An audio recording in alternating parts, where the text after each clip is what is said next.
Bismillahirrahmanirrahim. Alhamdulillahi Rabbil Alamin. Wassalatu wassalamu ala nabiyyina Rasulillahi wa ala alihi wa ashabihi ajma'in. Subhanaka la ilma lana illa ma 'allamtana innaka antal alimul hakim. Wa tub 'alaina innaka antat tawwabur rahim. Rabbi shrah li sadri wa yassir li amri wahlul 'uqdatam min lisani yafqahu qawli. Allahumma anfa'na bima jahilna wa Allahumma anfa'na bima Allahumma 'allimna ma yanfa'una wanfa'na bima 'allamtana. Amma ba'd.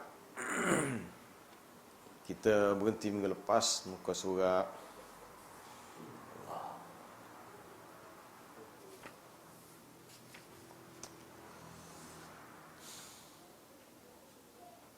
134 minggu lepas.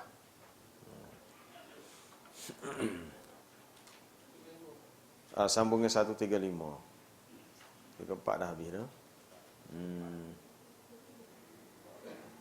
135 pun dah baca perenggan atas tu, kata-kata Ibnul Qayyim tu saya dah baca dah.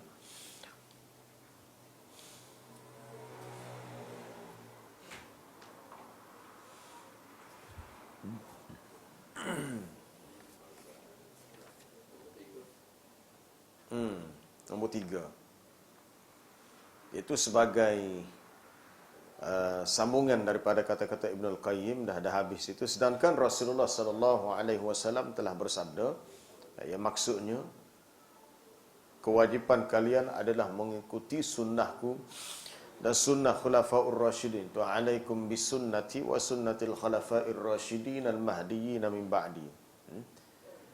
Sedangkan penetapan sifat ini adalah termasuk hal tersebut apabila kita mengisbatkan, menetapkan sifat-sifat Allah yang dia sendiri isbatkan sifat tu, tetapkan sifat tu bagi dia, bermakna kita telah mengikut sunnah Nabi dalam bab menetapkan sifat yang Allah Ta'ala sifatkan untuk zatnya. Sebab Nabi sendiri tidak menjelaskan akan takwilan dan juga sebarang bentuk yang lain lah. Nabi membiarkan begitu sahaja, dan begitu juga sahabat-sahabat dari kalangan khulafaur rasyidin. Jadi apabila tidak ada sebarang ta'liq, komentar, huraian daripada mereka, maka nas itu dibiarkan begitu setakat yang kita fahami dari sudut bahasa. Baik, yang ketiga, bantahan yang ketiga terhadap mereka yang menta'tilkan, menafikan bagi golongan mu'attilah ataupun golongan yang mentakwilkan nas yang tidak cukup syarat untuk ditakwilkan. Baik, seandainya zahir nas tentang sifat ini bukan apa yang dimaksudkan dan mereka beranggap dia ni wajib ditakwilnya, penyerahan maknanya kepada Allah, padahal sepatutnya penyerahan makna itu hanya kepada Allah. Kalau dikatakan wajib ditakwilnya, maka tentu Allah dan Rasulnya telah berbicara kepada kita dengan khitab. Khitab ni mana ditujukan. Ditujukan khitab. Jika ia perlu ditakwilkan, maka Allah Ta'ala akan beritahu dan Rasulullah sallallahu alaihi wasallam akan menjelaskan. Tapi bila Nabi sendiri tidak jelaskan akan takwilan kepada sifat itu, maknanya la da'i, ia dianggap tidak perlu. Berbanding dengan hukum ibadat, nas Quran datang secara ringkas dan umum. Kita tidak tahu kaifiat solat kalau hanya merujuk kepada Quran. Quran suruh solat. Okay. Tapi cara solat itu diajar oleh Nabi sallallahu alaihi wasallam. Al-Quran beritahu tentang sifat-sifat Allah. Tapi tidak pula dijelaskan oleh Nabi sallallahu alaihi wasallam bagaimanakah bentuk, tata cara, kaifiat bagi sifat. Mana ia tak perlulah. Maksudnya tak perlu untuk dibahaskan. Cukup kita beriman dengan sifat itu. Dari sudut bahasa ni. Sebab tu dia kata dari segi maknanya, hak kita tak faham ni sebab kepada Allah, kita sembah dia. Soal makna itu kita suruh kepada dia. Dia hanya suruh kita beriman dengan sifatnya, bukan suruh kita bahas fikir macam mana bentuk sifat dia. Boleh faham situ. Kalau kita diminta juga untuk faham sifat, untuk faham pada dia, untuk tahu kaifiat sifat, maka dia akan beritahu. Sebab tu dia kata Allah dan Rasulnya, sudah tentu Allah dan Rasulnya telah berbicara kepada kita dengan khitab dan ucapan yang kita tidak faham maknanya. Dari segi bahasa kita faham, cuma dari segi kaifiat di sisi Allah kita tak tahu. Kita hanya faham dari segi makna, dari segi bahasa. Baik, dan tentu nas ini bersifat teka-teki dan menjadi sandi, menjadi kod-kod yang tidak bisa, menjadi satu persoalan-persoalan yang tidak bisa, yang tidak boleh kita fahami. Ini adalah mustahil bagi Allah Subhanahu wa taala dan maha suci dari yang demikian. Jika dia beritahu satu nas, kita pun tertanya-tanya apa yang dia kehendaki dengan nas itu.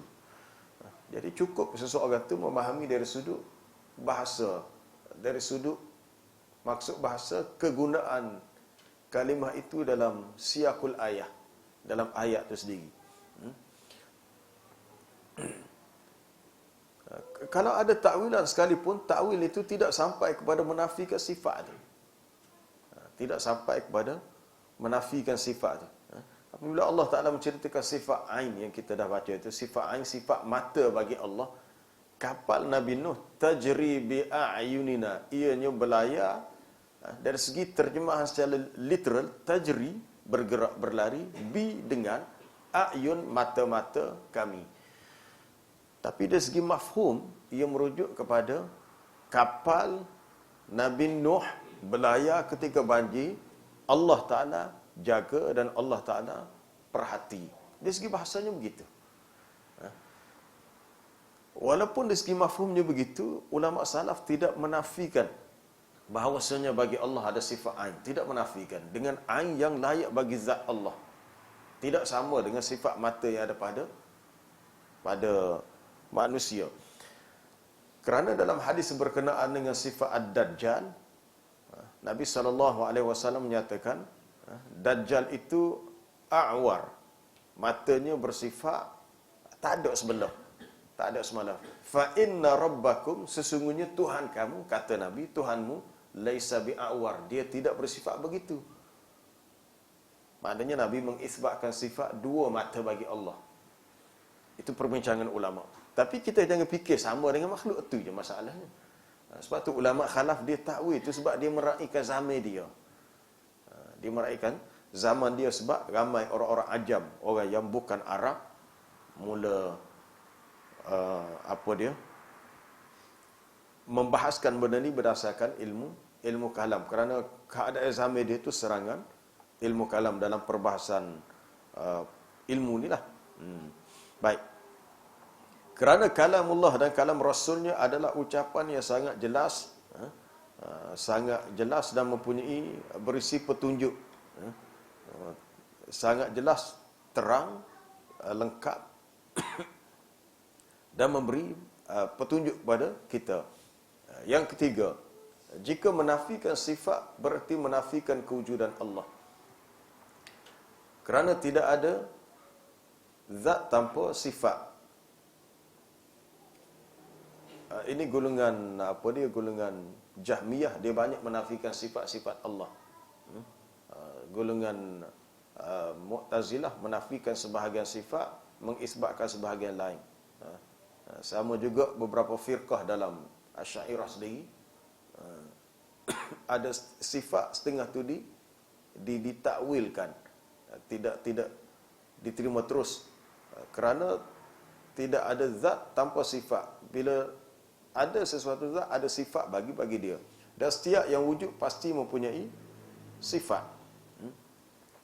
Adapun sifat-sifat Allah adalah sifat yang dia sendiri nyatakan. Sifat Allah adalah sifat yang dia sendiri nyatakan. Sifat zatnya, sifat af'alnya. Jadi mustahil dibayangkan ada wujud yang tidak mempunyai sifat. Sesungguhnya yang tidak mempunyai sifat hanyalah sesuatu yang ma'dum. Ma'dum ni sesuatu yang tidak ada. Yang tak ada sifat adalah sesuatu yang asalnya tidak ada. Kalau dia ada, mesti ada sifat bagi dia. Maka barang siapa yang menafikan sifat-sifat bagi Allah Subhanahu wa taala yang telah dia tetapkan untuk dirinya, berarti dia telah mencampakkan sifat-sifat Allah. Maknanya seperti dia telah tohuk terus buang. Seperti suatu yang tak ada sifat baginya. Atau dia telah membangkang, membantah kepada Allah dan telah menyerupakan Allah Subhanahu wa taala dengan benda yang tidak ada wujudnya, benda yang tidak wujud. Saya pun hairan sebab apa zaman sekarang ni ada satu golongan ni yang kuat sangat dia bahas Allah wujud, wujud tidak bertempat. Apa perlu? Sebenarnya perbahasan tu bid'ah tu disebut kepada ahlus golongan salaf. Sebab perbahasan yang tidak ada pada Nabi SAW para sahabat. Allah Ta'ala wujud, full stop, cukup. Kalau zaman dulu Mu'tazilah nak katakan Quran itu makhluk, ulama-ulama ahli sunnah berjuang, Al-Quran kalamullah, cukup setakat tu. Cukup setakat tu. Tak perlu lagi perbahasan kalam yang macam mana, cukup. Sebab itu tidak menjadi taklif untuk kita bahas. Allah Ta'ala wujud dan segala sifat yang dia sebut dalam Quran, itu sifat dia. Bukan untuk kita ukur perbandingan sifat tu dengan sifat makhluk. Sebenarnya matlamat golongan ni bila dia sebut Allah wujud tidak bertempat, dia nak menafikan sifat fauqiyah, sifat terkeatas dan sifat istiwa bagi Allah di atas arasy. Dia nak menafikan hal tu sebab dia bawa pemikiran Mu'tazilah. Dia nak menafikan sifat tu. Betul kita tahu ada perbahasan ulama yang sebut begitu. Tapi mereka meraihkan zaman mereka. Mereka meraihkan zaman mereka yang perlu untuk ijtihadnya begitu. Tidak perlu untuk disebut Allah wujud dan wujudnya tidak bertepat. Soal tepat tu soal lain. Sebab dia kata Allah Ta'ala telah wujud sejak azali lagi. Adapun langit, bumi, arasy, kursi, semua makhluk ni wujud setelah Allah Ta'ala ciptakan. Ya, kita tahu. Tapi Quran cerita Allah Ta'ala istiwa di atas arasy selepas dia menciptakan langit dan bumi. Hak tu yang dia cerita. Hak selepas, hak sebelum tu, hak tu tidak menjadi taklif bagi kita untuk kita fikir. Kita tak perlu fikir. Soal di mana Allah sebelum dia menciptakan langit dan bumi. Tak perlu fikir. Yang kita hanya perlu fikir ialah Allah Ta'ala yang perlu kita yakini dan kita pegang ialah Allah Ta'ala wujud. Dan kewujudan Allah tidak ada permulaan bagi adanya. Dan tidak ada pengakhiran. Dia wujud. Patut wujud setakat bila? Tak perlu tanya seterusnya. Allah Ta'ala wujud. Setakat tu je. Dan dia adalah wahdaniyah, satu. Soal tempat atau tempat itu tidak timbul perbahasan. Ulama dari kalangan sahabat tak pernah bincang benda ni. Orang yang bincang perkara yang tidak dibahaskan oleh Nabi dan tak disentuh oleh para sahabat, itulah yang ulama sebut ahlul bid'ah yang sebenarnya. Orang buat perkara bid'ah suka ada bahas sifat-sifat Allah dalam perbahasan yang tidak pernah disentuh oleh para sahabat. Mana dia punya manhaj dia dalam memahami sifat Allah dah lari daripada laluan para sahabat. Dan inilah fitnah yang sangat ditakuti. Fitnah yang ditakuti. Yang kelima, adapun kesamaan nama-nama Allah Subhanahu wa taala dan sifatnya dengan nama-nama dan sifat makhluk dalam bahasa. Sama tu dia sudut bahasa sahaja. Tidaklah mengharuskan berlaku kesamaan dan penyerupaan dalam hakikat dan kaifiat.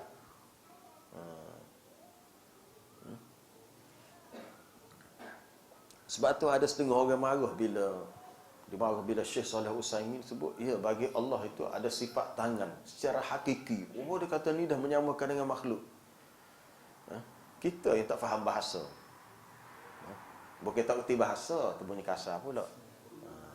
Pasal tak erti bahasa, bukan tak erti bahasa, tak faham bahasa yang Syekh Utsaimin gunakan. Bila dia kata Allah Ta'ala itu baginya ada tangan secara hakiki, bukan tangan seperti makhluk. Hakiki nak menafikan sifat majazi dari sudut balaghah. Dari sudut balaghah dia ada kalam hakiki, ada kalam majazi. hakiki di sisi Allah, bukan di sisi makhluk. Tu. Sebab bila Allah Ta'ala sebut begitu, maka begitulah dari segi hakikatnya di sisi Allah, bukan majaz. Majaz ni sama ada dia mari dalam bentuk kata simbolik atau boleh jadi kinayah, kata kiasan. Ada kadang-kadang kita guna bahasa dia dari sudut bahasa kiasan, bahasa simbolik.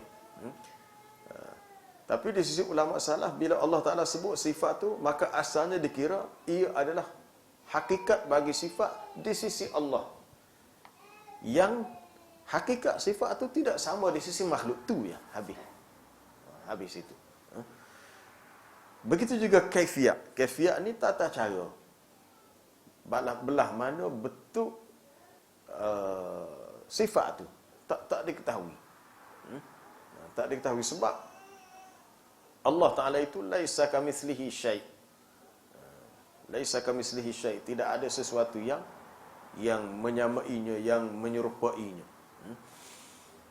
Allah Subhanahu wa Ta'ala memiliki sifat-sifat yang khusus dan sesuai dengan keagungannya. Yang khusus ni. Sifat yang khusus yang dia sebut khusus untuk dia. Kita nak faham dengan akal kita memang tak boleh lah. Kalau kita cuba memahami sifat Allah dengan akal kita dan kita cuba ubah dengan alasan bercanggah dengan logik akal kita ni satu makhluk yang Allah Ta'ala ciptakan. Kita tidak boleh tunduk kepada akal. Akal kena tunduk kepada apa yang Allah Ta'ala sampaikan. Tapi kalau akal kita tak sapa nak fikir, maka kita mengatakan Allah lebih mengetahui, ilmu kita terbatas. Ilmu kita sangat terbatas. Tak sapa kita nak fikir atau lebih jauh lagi. Adapun makhluk mempunyai sifat-sifat khusus yang sesuai dengan kepantasannya. Soal makhluk dia ada cara dia.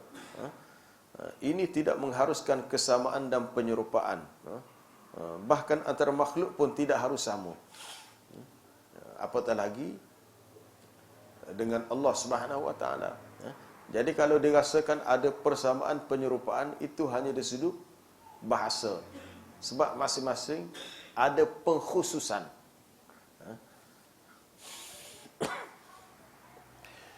Kita banding kita lah. Kita dengan sesama makhluk lain. Kita ada kaki. Okay? Kita ada kaki. Apa lagi? Kucing pun ada kaki. Tapi kaki kita dua. Kaki kucing ada 4, dia tak ada tangan. Kita kaki 2 pun tangan 2. Betul dia ada kaki, tapi kaki kucing tak sama dengan kaki manusia. Kaki ayam yang macam tu betul dia tak sama dengan kaki manusia. Itu sesama makhluk. Ya? Sesama makhluk. Jadi kalau Allah Ta'ala sebut sesuatu sifat dia, kita nak fikir sifat tu, tak boleh lah, tak boleh fikir begitu lah. Maka ia adalah satu sifat yang khusus. Cuma hak kita rasa nampak itu tu sebab itu segi bahasanya begitu. Dari segi bahasanya begitu. Jika dikatakan sesungguhnya arash itu adalah sesuatu yang wujud. Wujud, arash tu wujud.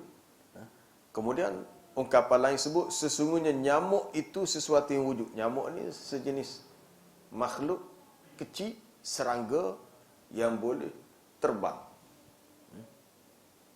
Ya, arash wujud, nyamuk juga wujud, tetapi tidak mengharuskan, tidak semestinya keduanya adalah sama.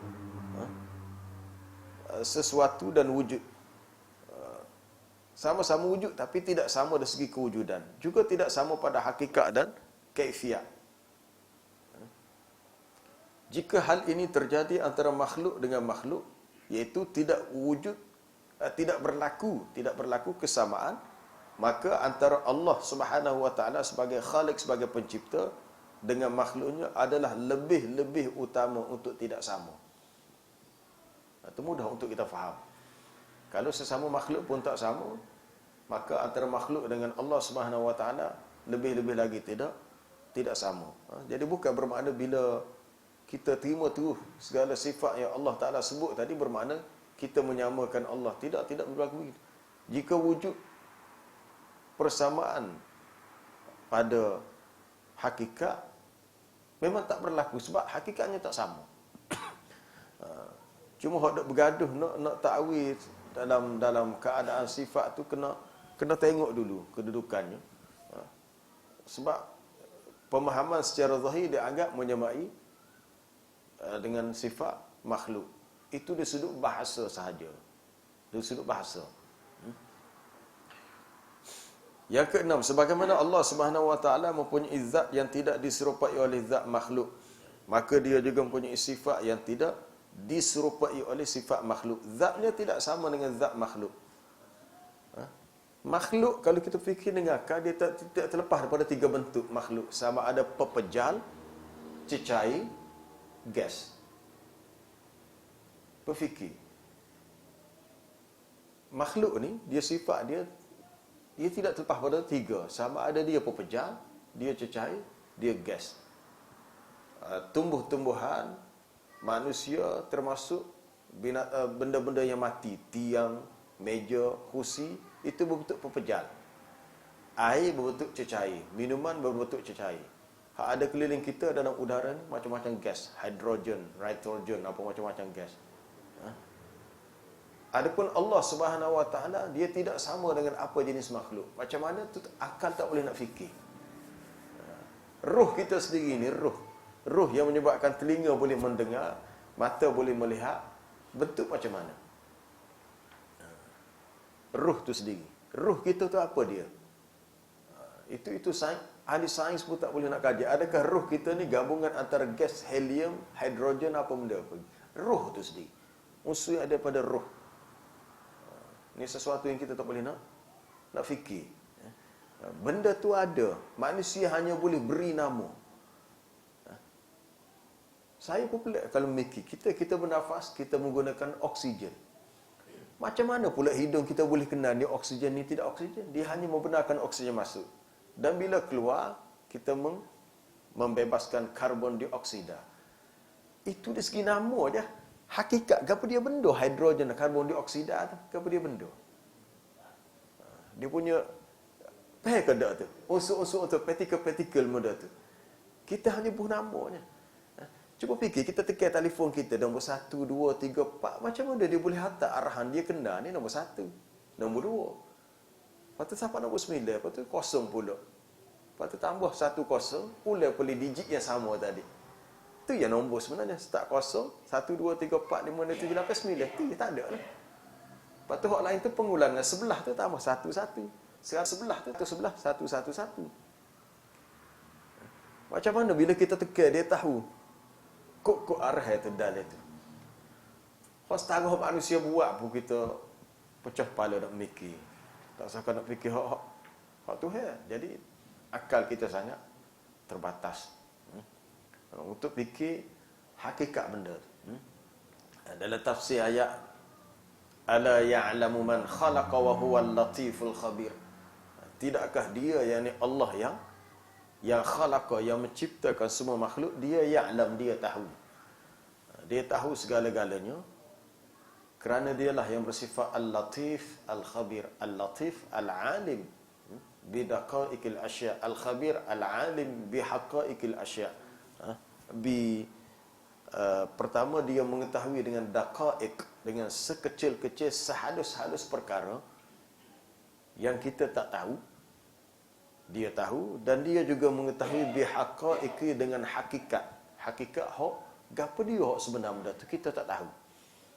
Kita dak ngaji selama ni pun kita dak ngaji, kita kadang-kadang hanya tahu dari segi nama je benda tu. Kita hanya tahu dari segi nama dan tahu bila hak ni jumpa hak ni jadi gini. Tapi kenapa berlaku begitu pun kita tak tahu. Sebab bukan di dalam kemampuan kita untuk mengetahuinya.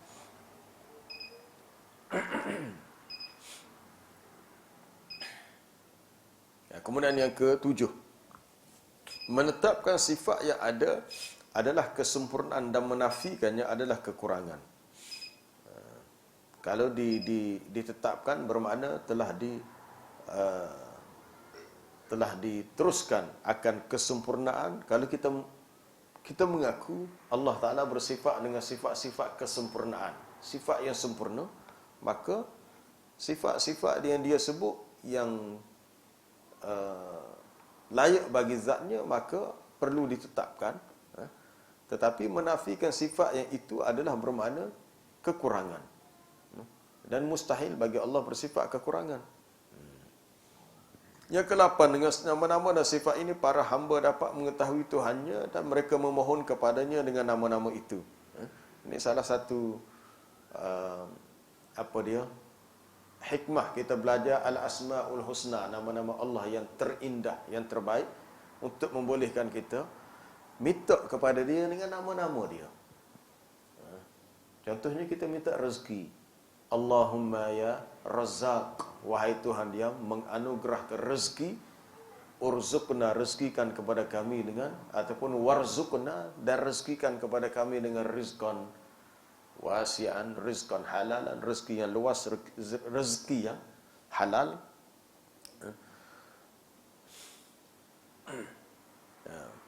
Mereka takut kepadanya dan mengharap darinya sesuai dengan kandungan yang ada pada nama-nama itu.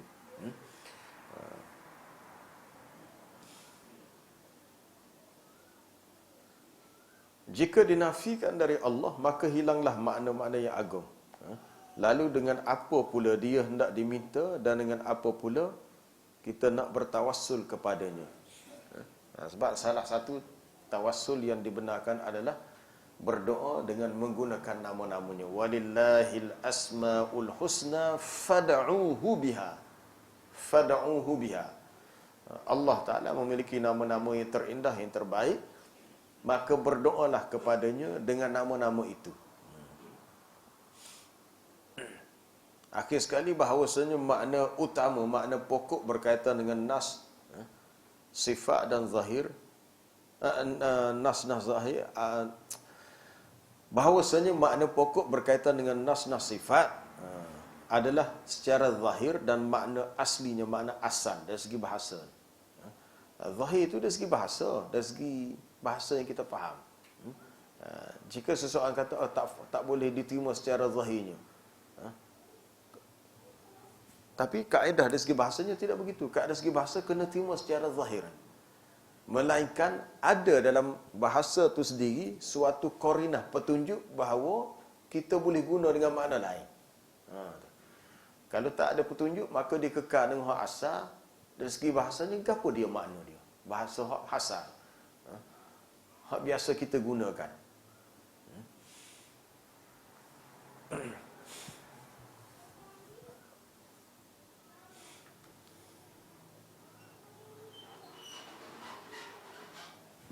Kecuali tidak boleh menyelewengkan, tidak boleh dilarikan daripada zahirnya, kecuali jika keempat syarat berikut ini dipenuhi. Ini 4 syarat ni yang melayakkan zahir nas itu ditakwilkan.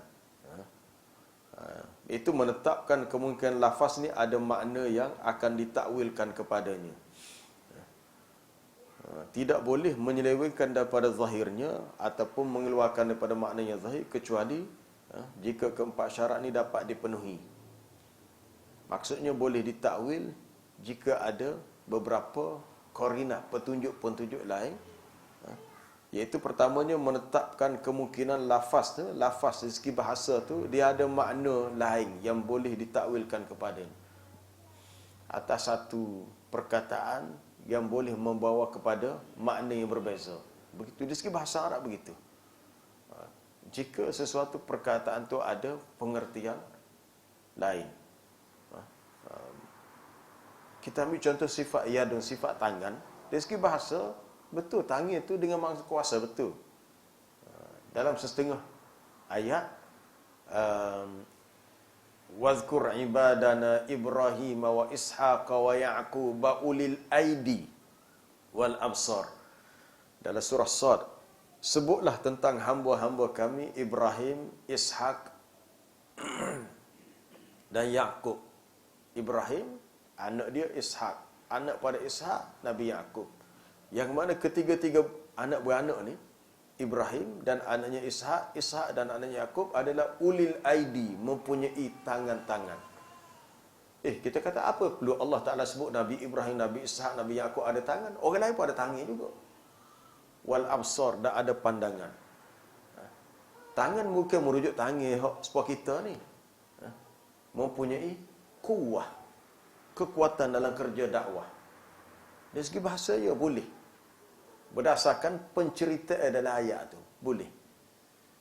Ataupun ada surah Az-Zariyat, was-samaa'a banainaha bi'aidin wa inna lamusiun.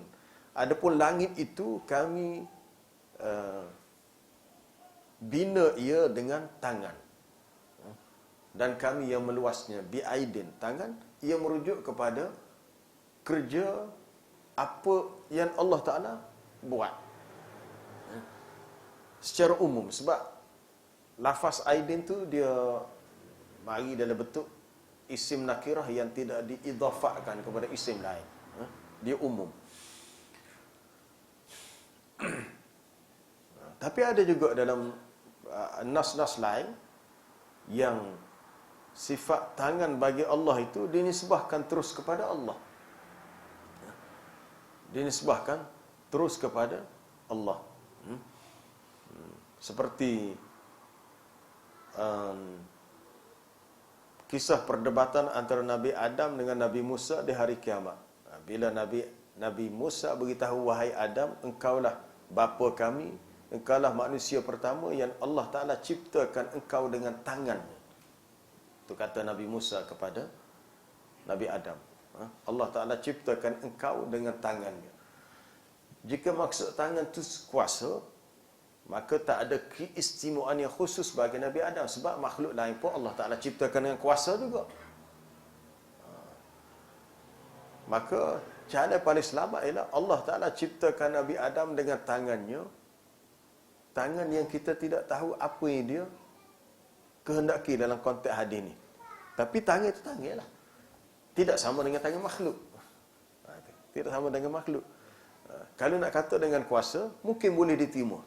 Tapi perbincangan ulama dia kata, kalau nak dikatakan tangan di sini merujuk kepada kuasa, maka tak ada keistimewaan yang khusus bagi Nabi Adam berbanding dengan makhluk lain. Sebab makhluk lain pun Allah Ta'ala ciptakan dengan kuasanya juga, tertakluk kepada kuasa dia.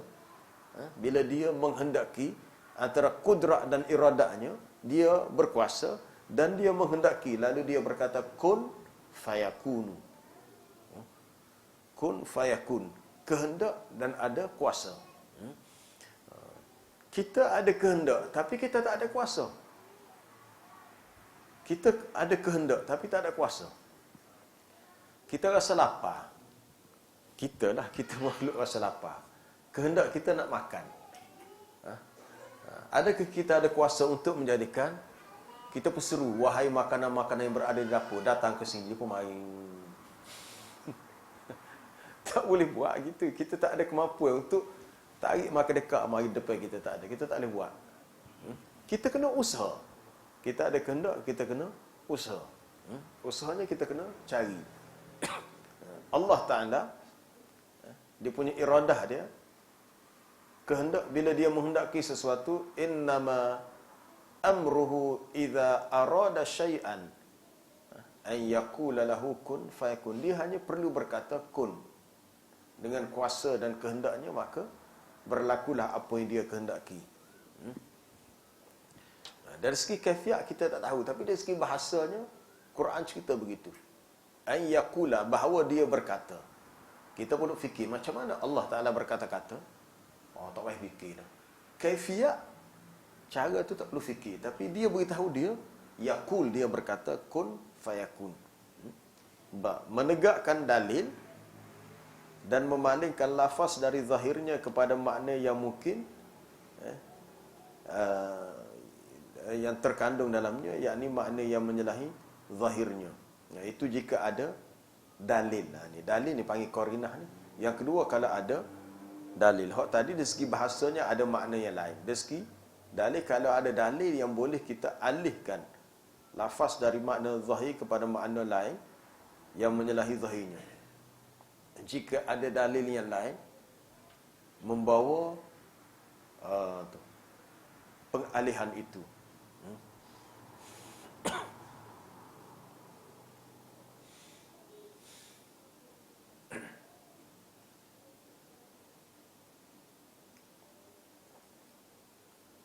Apabila Yahudi menuduh tangan Allah terbelenggu, kita bawa dalil lain. Rupanya maksud berbelenggu itu bukan belenggu sebagaimana tangan manusia terikat. Terbelenggu, dia nak tuduh Allah Ta'ala bakhil. Allah sebenarnya ia adalah perkataan yadullahi maghlulah. Yahudi kata yadullah, tangan Allah terbelenggu. Terbelenggu ni terikat. Dari segi bahasanya begitu. Tapi sebenarnya ada dalil lain menunjukkan bukan maksud terikat. Maksudnya mereka menuduh Allah Ta'ala bakhil. Apa dalilnya? Dalilnya ayat adalah surah tadi adalah surah Al-Maidah. Wa qalatil yahudu yadullahi maghlulah. Kemudian ada ayat lain. Laqad sami'allahu qaulal ladzina qalu innallaha faqirun wa nahnu aghniya. Sesungguhnya kami telah mendengar kata-kata yakni orang-orang Yahudi yang mengatakan Allah Ta'ala fakir, kamilah yang kaya. Kemudian ayat yang sama dalam surah Al-Maidah, Allah Ta'ala beritahu bal yadahu mabsutatani, bahkan kedua tangannya terbentang, merujuk kepada sifat pemurah. Allah Ta'ala tidak bersifat bakhil tapi bersifat pemurah. Kemudian boleh tengok pula dalam ayat lain, ayat surah Al-Isra. Wala taj'al yadaka maghlulatan ila 'unuqika wala tabsutha kullal basti fataq'uda maluman mahsura. Jangan kamu jadikan tangan kamu terikat, terbelenggu. Kalau kita fikir secara zahir ayat tu, apa perlu Allah Ta'ala suruh kita tidak ikat tangan kita? Apa kerja kita nak ikat gini tangan? Wala taj'al yadaka maghlulatan ila unuqika, jangan kamu jadikan tangan kamu terbelenggu, terikat pada unuk, leher kamu. Yalah, tak ada orang buat gini, tak ada sebab. Tak ada. Kecuali kalau dia sakit tekak, dia pergi mata. Tapi kalau tak ada sebab, buat apa kita nak buat begitu? Kenapa Allah Ta'ala melarang kita buat satu benda yang bukan menjadi kebiasaan kita buat? Boleh faham tu? Benda tu tak jadi kebiasaan kita buat. Kecuali kalau kita biasa makan, maka dia larang kita daripada makan sebab puasa. Contohnya, puasa tak boleh makan. Sebab makan tu kebiasaan. Tapi ikat tangan tekak ni bukan kebiasaan manusia. Rupanya maksud dia ialah janganlah bersifat bakhil. Seperti seseorang yang sukar untuk menghulu derma sebab letak tangan. Dan jangan pula wala tabsutha, jangan kamu bentangkan, hulurkan tangan seluas-luasnya. Jangan bakhil dan jangan terlalu boros. Mata ada pitihnya, beli-beli tak kabar ingat. Seorang lagi pula ada pitih juga tapi punyalah kedekuknya, tak boleh juga. Jangan terlalu kedekuk dan terlalu boros. Jadi bila kita faham ayat dari segi bahasa, maka kita fahamlah cerita asal bila Yahudi kata tangan Allah terbelenggu. Itu lepas tu dia kata ni bila ada nas, dalil lain yang boleh kita guna lafaz dalam ayat ni kepada yang menyalahi zahirnya dari segi jalan cerita. Jalan cerita nak disebut. Menjawab dalil-dalil yang bertentangan dengan dalilnya tadi. Kerana orang yang mengaku benar harus mempunyai bukti atas dakwaannya. Dia harus mempunyai jawapan yang benar terhadap dalil yang berlawanan dengannya. Dan orang yang hanya mendakwakan takwil tidak ada disebut memiliki dalil. Kalau orang itu mendakwa ada takwilah, maka sepatutnya dia kena bawa dalil. Maksud dalilnya kena ada ayat Quran, kena ada hadis-hadis Nabi untuk menjelaskannya. Akhir sekali, bahawasanya manakala Rasulullah sallallahu alaihi wasallam berbicara dengan suatu perbicaraan, beritahu sesuatu perkara, jika dia mahu menginginkan, jika dia mahu bawa erti maksud yang bukan zahirnya, maka dia akan jelaskan kepada umat bahawasanya beliau menginginkan makna yang bersifat majaz yang simbolik ataupun kiasan, kinayah, bukan hakikat, bukan hak sebenar. Kalau hak tu, hak makna, hak dikendaki, hak majas tu Nabi akhir royak. Tapi bila dia tak royak, maknanya contoh hak dia royaknya ialah dalam bab puasa tu. Tapi ayat tu tidak ada kaitan dengan sifat Allah. Ada juga ayat Quran yang bersifat majaz ataupun yang bersifat kalam, tidak kalam yang zahir. Wa kulu washrabu hatta yatabayyana lakumul khaytul abyadu minal khaytil aswadi minal fajr. Makanlah dan minumlah sehingga nyata kepada kamu benang yang putih daripada benang yang hitam. Khaytul aswadi minal khaytil hatta yatabayyana lakumul khaytul abyadu, sehingga jelas kepada kamu benang yang putih daripada benang yang hitam dengan sebab naiknya fajar. Al khaytu, khayt maknanya benang untuk kita gunakan untuk jahit. Itu segi zahirnya. Tapi apa kaitannya makan minum tadi dengan benih tadi? Rupanya benang yang hitam merujuk pada waktu lail, waktu malam. Benang putih merujuk pada waktu siang. Tapi sebenarnya ayat ni bukan tentang sifat Allah. Oh, dia bab puasa ayat ni. Ada sahabat yang faham terlalu literal, macam Adi bin Hatim dan ada yang lain-lain. Oh, dia faham kalau nak sahur karat, tidur letak benih putih so bawah batal, benih hitam so. Bangun pagi esok nampak ke tak?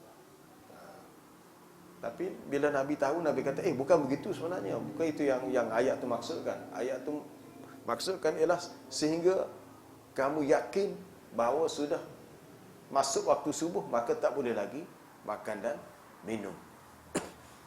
Apa perlu ayat tentang puasa tersebut selagi tidak masuk waktu subuh boleh makan, boleh minum? Wa kulu washrabu, makanlah dan minumlah selagi belum naik matahari, selagi masih waktu malam. Sebab peringkat awal diwajibkan puasa, kalau ada sahabat yang tidur awal lah, tidur sebelum masuk isyak, lepas maghrib dia tidur, lepas maghrib dia tidur, tak masuk waktu isyak lagi. Kalau dia sedar tengah malam, tak boleh makan dah. Sedar pukul 3 pagi, pukul 2 pagi, tak subuh lagi, tak boleh makan. Waktu peringkat awal diwajibkan puasa, menyebabkan para sahabat rasa sangat terbeban. Akhirnya hukum tu dimasukkan. Akhirnya dibenarkan makan dan minum selagi belum masuk waktu subuh. Cuma jalan cerita dalam ayat tu dia mari dalam bentuk kalam majazi. Tapi bila sahabat keliru, Nabi royak, Nabi jelas lah. Nabi bercerita, wahai Adi bin Hatim, bukan itu yang dimaksudkan oleh ayat ni. Okey, itu ayat dalam bab puasa. Sekiranya ada sifat-sifat Allah yang disebut dalam Quran tu berbentuk kiasan majazi yang sahabat pun dah salah faham, maka Nabi akan beritahu. Sebagaimana hak dia beritahu bab hak puasa tadi, hak bab makan dan minum sebelum naik matahari tadi. Jadi apabila tidak ada penjelasan daripada Nabi, bermakna ianya tidak perlu untuk difikirkan bagi takwilannya, kecuali kalau hak tadi lah, kecuali ada nas yang lain, kecuali perkataan itu ada makna-makna yang lain pula, 1, 2, 3 makna lah. Ternyata ini tidak pernah terjadi pada nas-nas sifat. Tidak pernah terjadi pada nas sifat.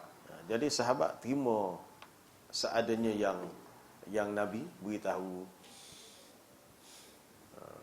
Baik, habislah tajuk tu untuk fasal yang kedua dalam bahagian ni. Ada soalan?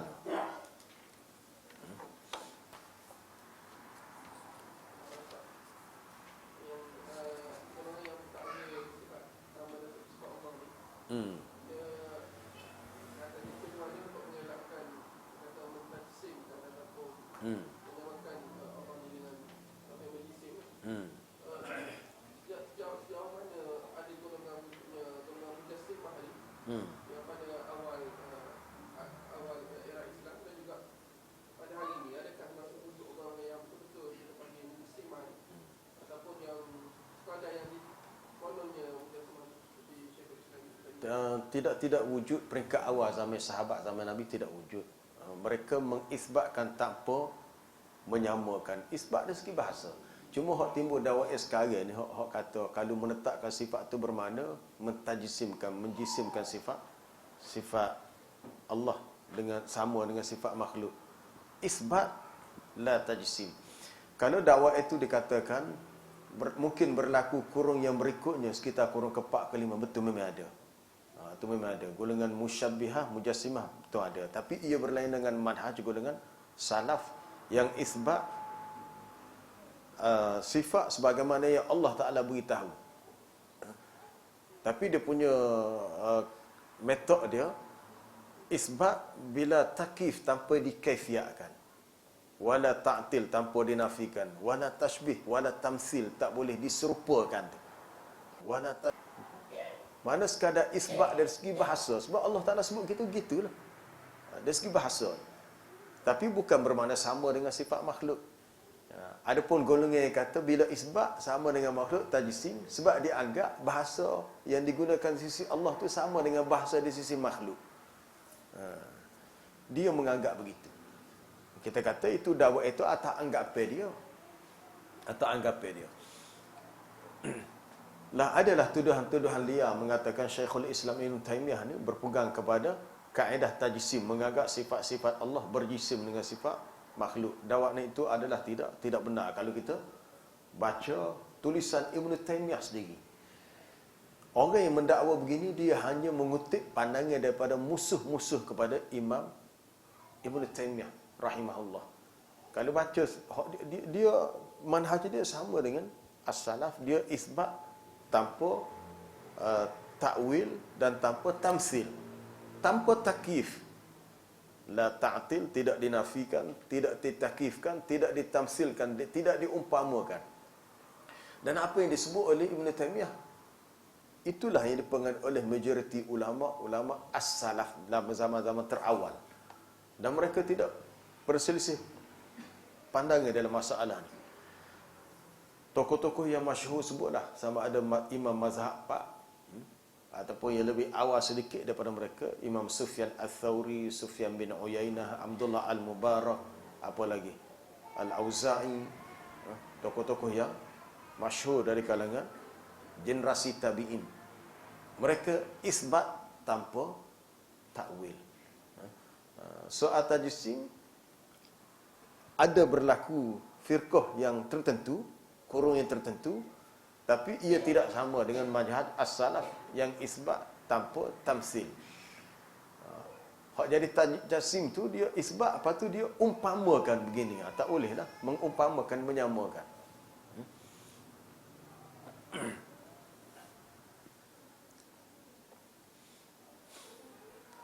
Sebab penggunaan dari sudut bahasa bukan bermakna ada persamaan dari sudut hakikat bahasanya. Allah Ta'ala turunkan ayat Quran itu bahasa Arab, maka difahami dari sudut bahasanya. Fahami dari sudut bahasa. Cuma dari segi hakikat dan kaifiat sifat itu tidak ada ilmu yang kita diajarkan ilmu itu kepada kita. Hakikat dan kaifiat tu kita hanya diberitahu nama dan sifat yang kita boleh fahami dari sudut bahasa akan maknanya. Dari sudut bahasa maknanya dan kegunaan sifat dalam konteks ayat tu.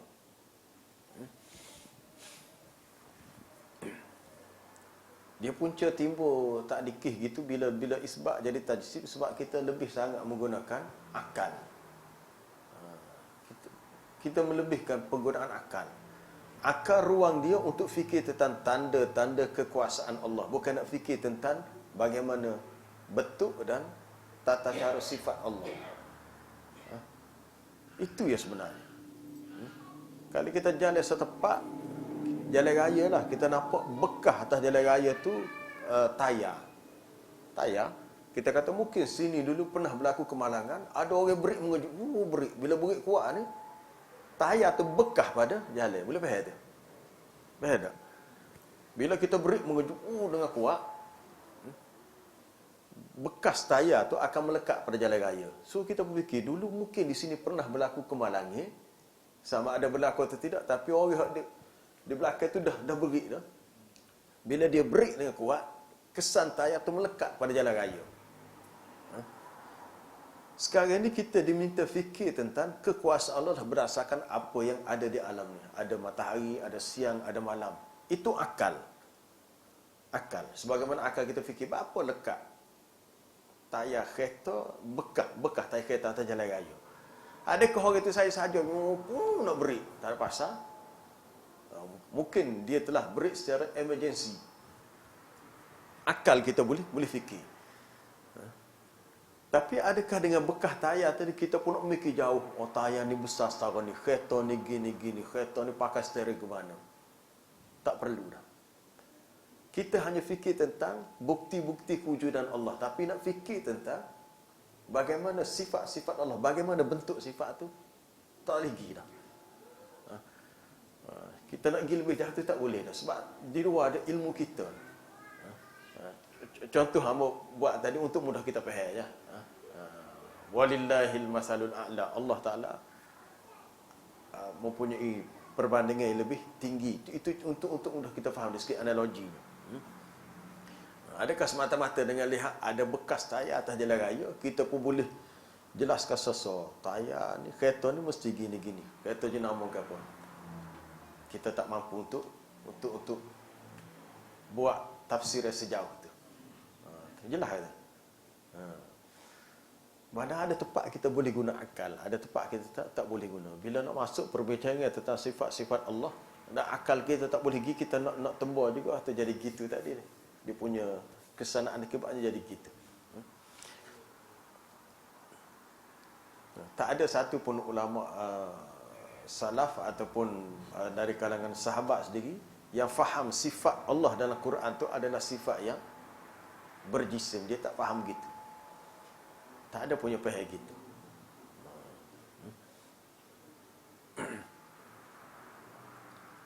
Sebab mereka faham bila Nabi berbicara, ia ada sudut bahasa nisbah kepada Allah, dia lebih tahu akan sifatnya, dan kita tidak tahu akan kaifiat bagi sifatnya. Cuma kita tahu itu adalah sifat dia. Tu je.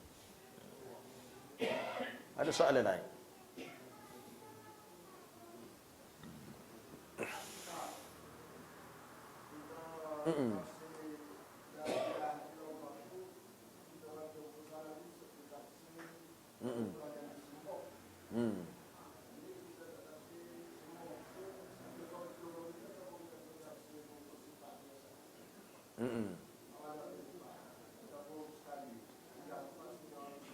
La ilaha illallah.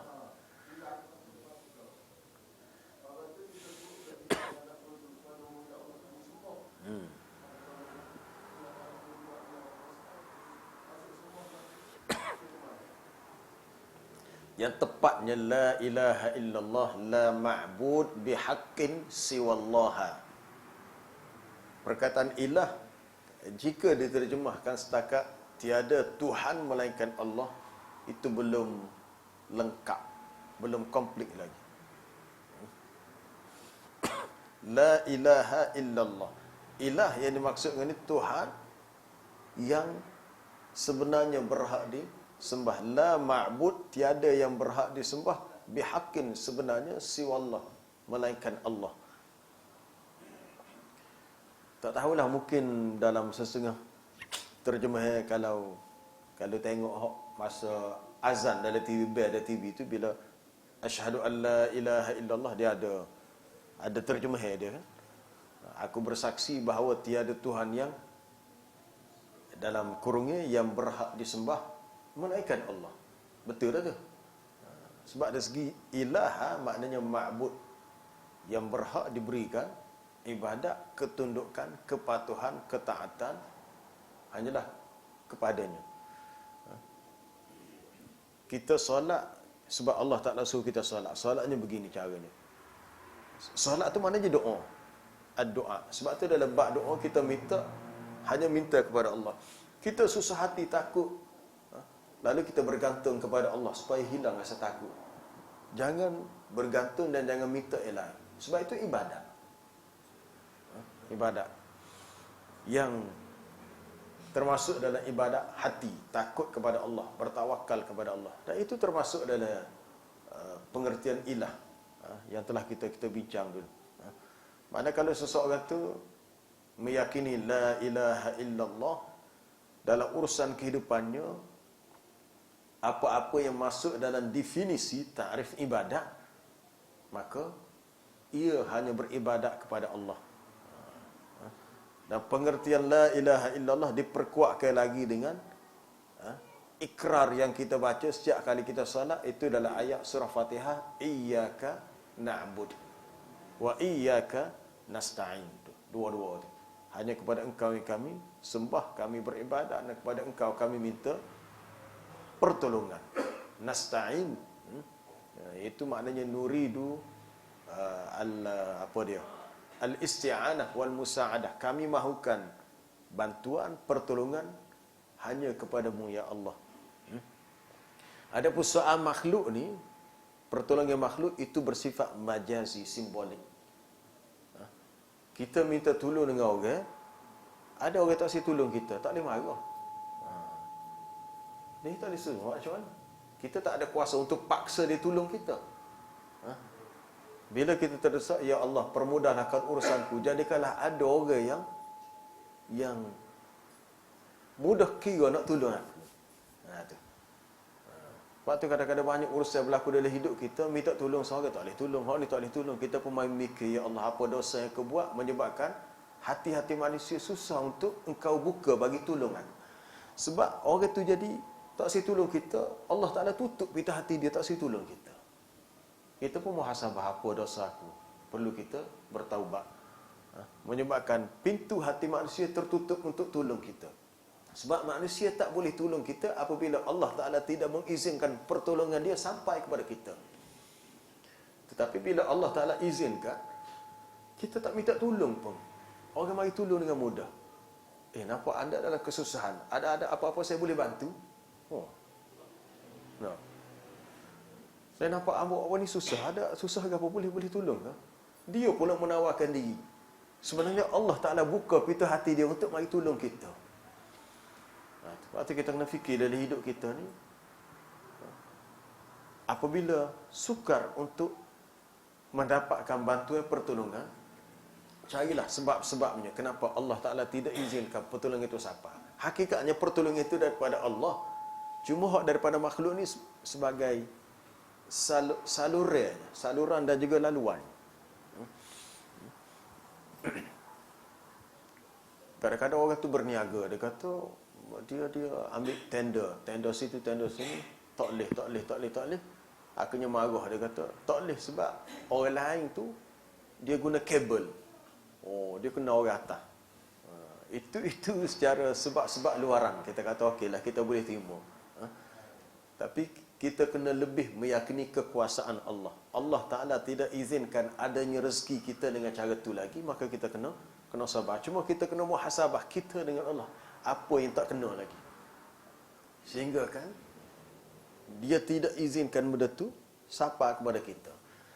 Bila sapa, alhamdulillah, itu satu pertolongan daripada Allah.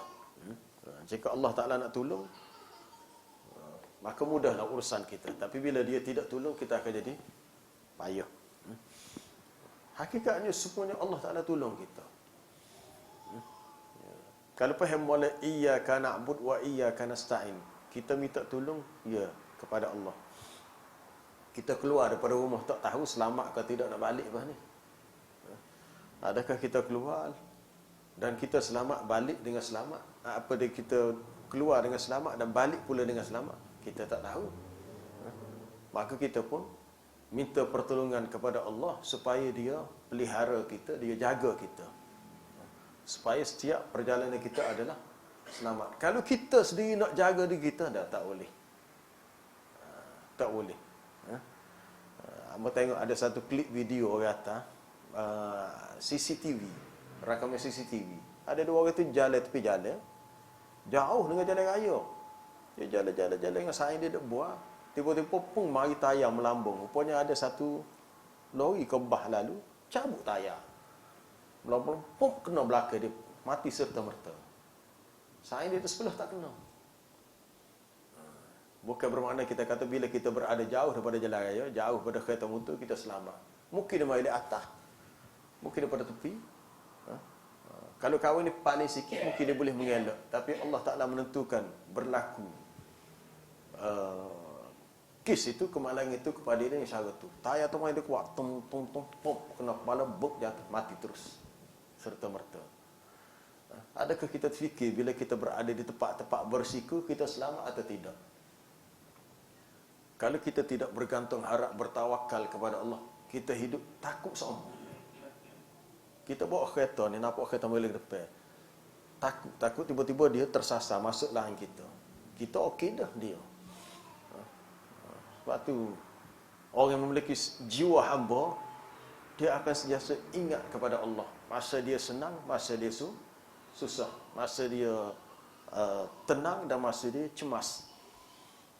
Tapi orang yang lupa kepada Tuhan, dia hanya ingat kepada Tuhan bila dia susah, bila dia takut, bila dia cemas.